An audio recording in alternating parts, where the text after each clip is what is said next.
Everybody's gotta love Mario. Mario, Mario, Mario. All day, every day. Gotta eat, drink, sleep, Mario. When is enough ever gonna be enough? When is Mario finally gonna just stop? Maybe when they stop making such good games about him. Super Mario Odyssey. Now this is a dang good game. Not only did I play through this entire game, which is something of an accomplishment for me lately, but I wholeheartedly enjoyed every single gosh darn second of it. Mostly. Over the course of playing this game, I couldn't help but say to myself, man, I'm having so much honest to goodness wholesome fun, but why? Why is this game just so good? What is so inherently fun about running around these giant, beautiful, gorgeous, intricate, unique, well-crafted landscapes? Wait a minute, it all makes sense now. Exploring stuff is fun. Or at least it can be. Super Mario Odyssey, in my humble opinion, is a masterpiece of open-ended, exploration-based gaming, and along with Breath of the Wild, it's pretty obvious lately that Nintendo has really nailed this whole open exploration thing. Every kingdom in this game, even the dreaded desert level, is not only extremely visually appealing, but all of them are crammed full of secrets and miniature adventures that encourage you to take your time and really look around. While there definitely can be a joy in running straight at the main objective, there is a different kind of fun that can be had, where you're just free to run off and do whatever you please.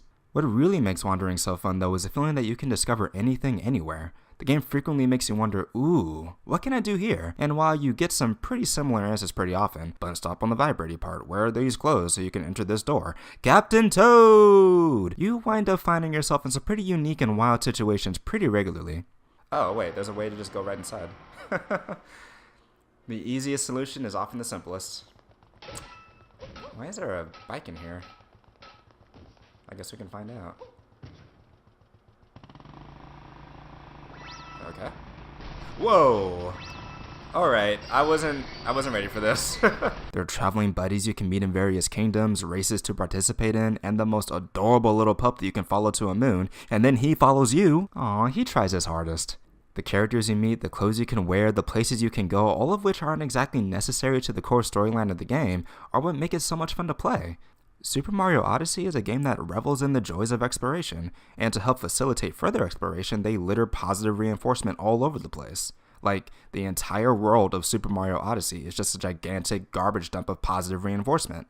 You feel like you can get rewarded by doing just about everything, and when you have that incentive to give everything a shot, it really causes you to want to do as much as you can. Now, I know some of you might be wondering, doesn't that get a little tiring after a while? I mean, there are dozens of these moons per level, some of them just sitting out there in plain sight, and there are hundreds of moons in the entire game. Doesn't that start to feel like too much of a good thing after a while? No, it doesn't. Being encouraged to explore every nook and cranny in a game as well designed as this is amazingly not awful. When you have a world that's so vibrant and rich, having an excuse to dig into it further is extremely welcoming. Turning it back on to play and explore is like saying hello to a good buddy who you know wants you to succeed, and they're going to encourage you to go out and do it. That's another beautiful thing about this game. No matter what challenges you might face along the way, in the end, it always feels like Odyssey wants you to beat it. It wants you to keep going, keep exploring, keep up your momentum and make it all the way to the end. And it illustrates this by giving you an overabundance of moons, only some of which are necessary in order for you to proceed in the game. You can reach a quota for the number of moons you need to progress far before you ever complete the main scenario of a given kingdom, but the choice to do that is entirely up to you. The game gives you all the tools and opportunities you could ever want to set your own pace, and as an extra nudge toward collecting more moons than you need, there are quite a few outfits in the game that can only be unlocked if you found a certain number of moons. And sure, outfits aren't necessary for completing the game, but this is the first mainline platformer in the franchise that lets you dress up Mario however you want, so gosh dang it, may as well take advantage of that. And man, I haven't even gotten into the variety this game offers yet. You may notice the only power-up in this game is that big heart with a crown that doubles your health and makes you extra chunky. There are no fire flowers, no feathers, no cat or bee suits, nothing. That's because your power-ups are the enemies themselves. The big new gimmick of this game, in my opinion, is the best one in the Mario franchise yet. You get to possess almost anything that moves that isn't wearing a hat. This creates all kinds of one-off situations where you're playing as Mario possessing a bird, or a frog, or some random guy who can't figure out how RC cars work, and I don't blame him because I can't do it either. So... Oh god, this is surprisingly hard.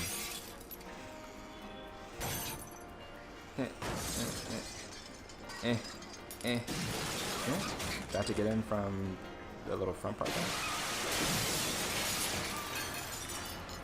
Oh god, this is surprisingly hard.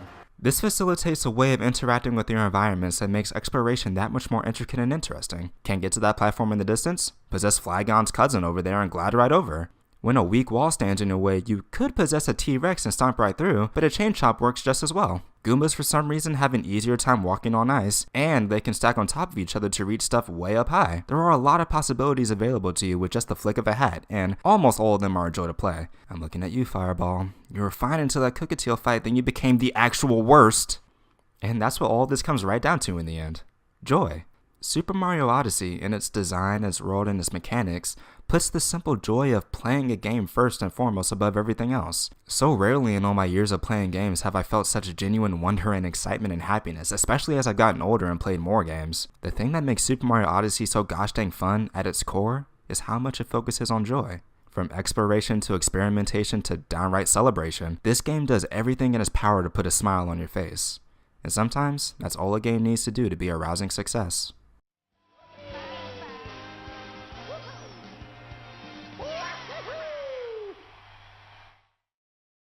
Hey, thank you so much for joining me on this review, the first of hopefully many to come.